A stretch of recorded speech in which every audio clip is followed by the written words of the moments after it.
नमस्कार।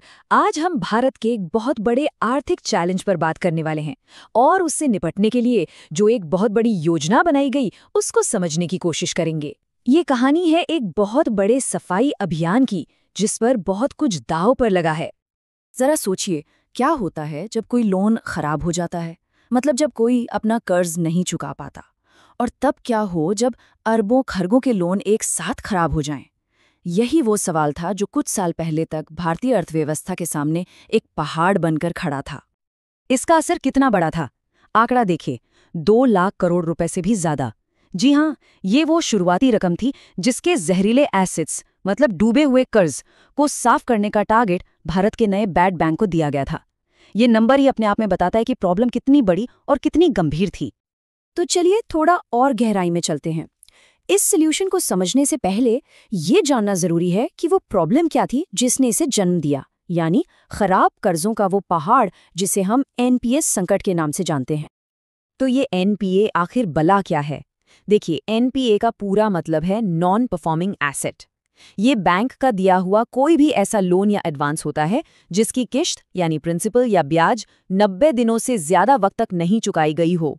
बिल्कुल सीधे सरल शब्दों में कहें तो ये एक बैड लोन है, एक डूबा हुआ कर्ज।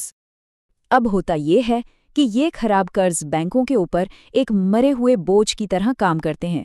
ये बैंकों के हाथ पैर बांध देते हैं, उन्हें नए और जरूरी लोन देने से रोकते हैं। और जब लोन नहीं बनते तो पूरी अर्थव्यवस्था की रफ्तार धीमी पड़ जाती है।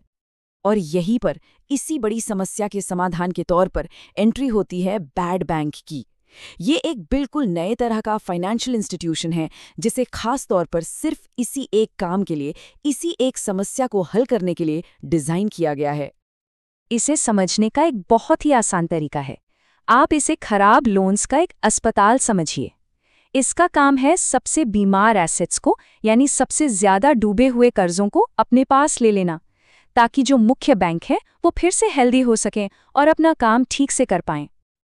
अब अगर तकनीकी भाषा में बात करें तो बैड बैंक को असल में एसेट रिकंस्ट्रक्शन कंपनी या एआरसी कहा जाता है।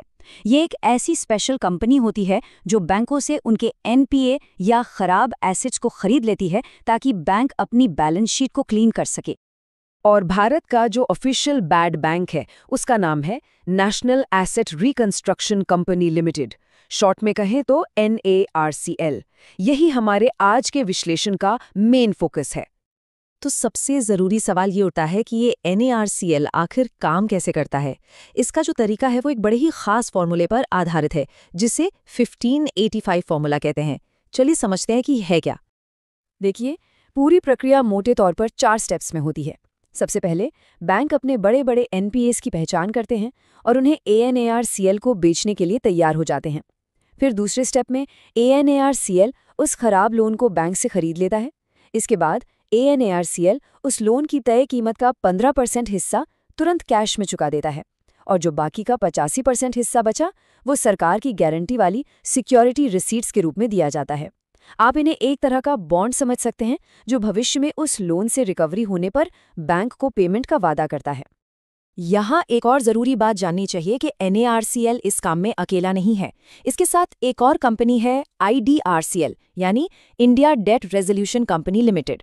NARCL खराब लोन्स का अधिग्राहक है, मतलब वो उन्हें खरीदता है। वहीं IDRCL एक मैनेजर का रोल निभाता है जो इन खरीदे गए एसेट्स को मैनेज करता है और कोशिश करता है कि उनसे से ज्यादा वैल्यू वसूली जा सके।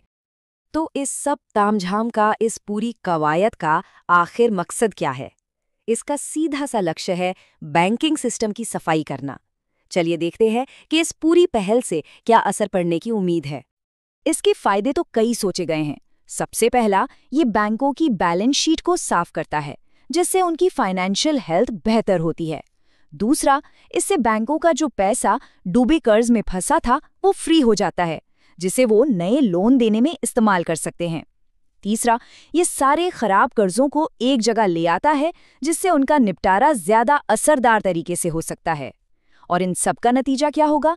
क्रेडिट ग्रोथ बढ़ेगी और इकोनॉमी को सपोर्ट मिलेगा। लेकिन जैसा कि हर बड़ी योजना के साथ होता है, सिक्के का दूसरा पहलू भी है। इसके कुछ चुनौतियां और आलोचनाएं भी हैं। कई लोग सवाल उठाते हैं कि क्या ये सिर्फ एक प्रॉब्लम को बैंकों के खाते से हटाकर एक नई सरकारी कंपनी के खाते में डालना नहीं है। एक मॉरल हैजर्ड का भी खतरा है कि कहीं इससे बैंकों को ये बढ़ावा तो नहीं मिलेगा कि वो भविष्य में बिना सोचे समझे लापरवाही से लोन बांटते रहें। और इसकी कामयाबी इस बात पर बहुत ज़्यादा निर्भर करती है कि खरीदे गए एसेट से वसूली कितनी अच्छी होती है।